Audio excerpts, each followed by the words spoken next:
Lola? Yes? Lola, tingnan niyo po yung binili ko para sa inyo. Oh. Para po pag may party time, pupuntahan niyo po isusuot niyo. Oh, nice. Alam mo talaga, you're a very, very thoughtful girl. At alam mo ba, kung di ba kanina sinabi ko sa'yo, meron akong surprise ang malaki para sa'yo? Opo. Sasabihin ko na. Ito na. Alam mo, gumawa na ako ng yung aking testamento. At nakalagay rito na lahat ng aking ari-arian ay ililipat ko na lahat sa pangalan mo. Okay? Oh. Hindi ka ba happy?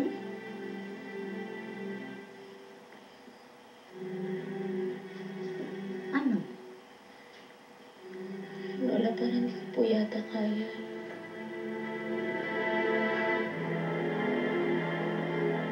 Anong hindi mo kaya? Kala ko matutuwa ka.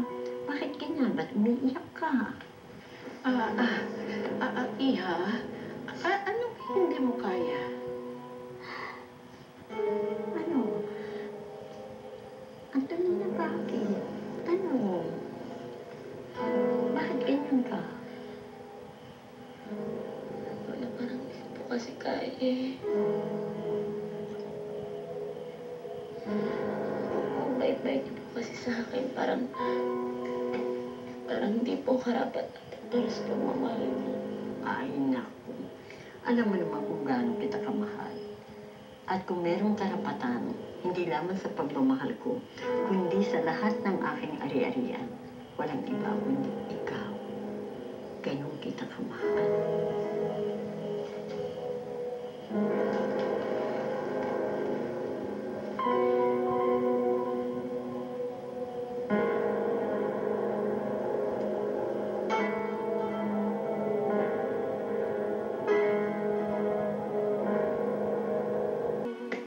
Magaling.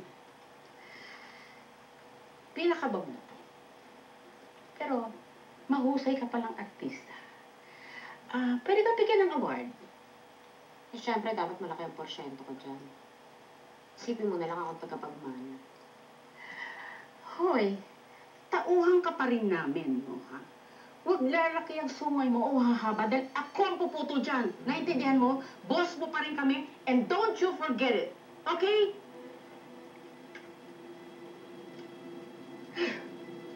Punong-puno na ako dyan sa Dolores na dyan. Pagkatapos ng maayos lahat ng testamento,